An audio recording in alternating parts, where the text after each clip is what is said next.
It's a beautiful Sunday. It's my day off with the family. I hang out, don't really work a lot, so if you're seeing this video, it's probably on a Monday. But just relaxing today, and I've got Brian Callow coming by, the mushroom man from What the Fungus. If you haven't checked out his channel, I'll have the link below. Check out his stuff. I'll mention it again at the end. But he's coming by, and him and I do a trade in the growing season. I trade him veggies, he brings me mushrooms, and it's a chance for us to hang out and shoot the breeze. He usually does some kind of delivery on Sundays in Kelowna, when he's in Summerland, which is about half an hour away. And he's coming by, and I've put together a bunch of veggies for him. I'm also going to pick him some fresh tomatoes in the greenhouse here. We are producing like gangbusters in here. We've been picking these commercially for about 2 weeks. We've been picking for ourselves for over a month, but they're really producing now. So I'm gonna put together some tomatoes and some other veggies for him, some stuff that I've picked from my garden as well. And I just wanted to talk to you guys about trading, the simple act of trading. It's something that I love doing, and it's something that as a farmer, actually, you know what? If you do anything of value, you can trade with people. And I love trading because there's no tax, there's no inflation, there's no devaluation of your value. You know, that's one thing that I love about trading a person value for value. However you decide to however you decide to rate that value is entirely up to you. And of course, money is a convenient exchange of value, because if you don't have what somebody needs, then you can still exchange with somebody, so that's great.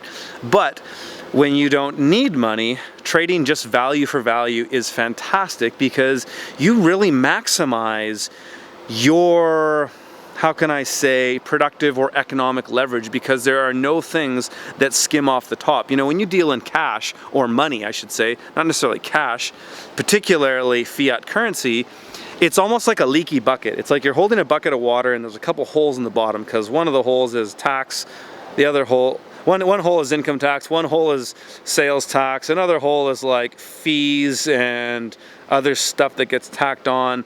Another one is inflation, the devaluation of your currency, you know, blah, blah, blah. I'm not gonna go on about fiat currencies and things like that. But I love trading, and it's one thing I love about being a farmer, is I've got something that I can trade with people. And I love trading food because I love food. So Brian's gonna bring by some mushrooms, and I trade with a lot of people. I write about this in my book, but I trade with tradesmen, plumbers, electricians, all kinds of people I trade with. Sometimes I trade my time. I trade my consulting time for something else. You know, it's a great thing to get used to doing, and it's something that I find can really elevate your quality of life without you having to necessarily work more. Because if you're a person that can produce value, whatever that value is, maybe you have a valuable skill, maybe you have a valuable product, you can exchange with people without any restrictions. And I think it's a great thing, and it's something that's kind of been long forgotten in a way. Something that I think is at the root of community, is how we exchange with one another. And that's what's great about economics in general, and even money, is that we can exchange with people instead of not exchanging with them, and then, you know, maybe that's when we pillage other tribes and things like that. But if we can exchange, we can find a means of value and a means to get along. And anyways, that's a bit of a long rant, but I'm going to pick some tomatoes for Brian, and he's gonna come by, and we'll check him out soon.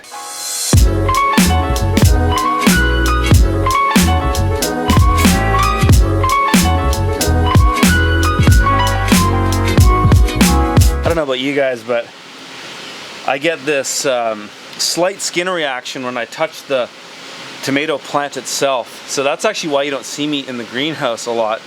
I don't mind picking when I just have to pick some for this situation, but I usually don't do too much of the tomato management because of the irritating it gives my skin.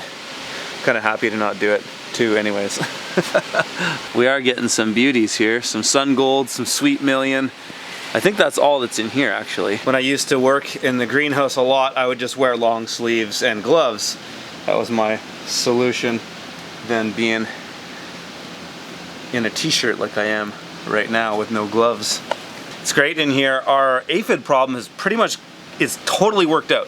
These ladybugs, I think it was the ladybugs that really did it. The parasitic wasps didn't seem to do so much this time around, but the ladybugs just crushed it. Like there's no aphid action in here at all. I can see the dead carcasses of them and the last little remnants of the little things they leave behind that when they shed their skin, but that's it. Like it worked well.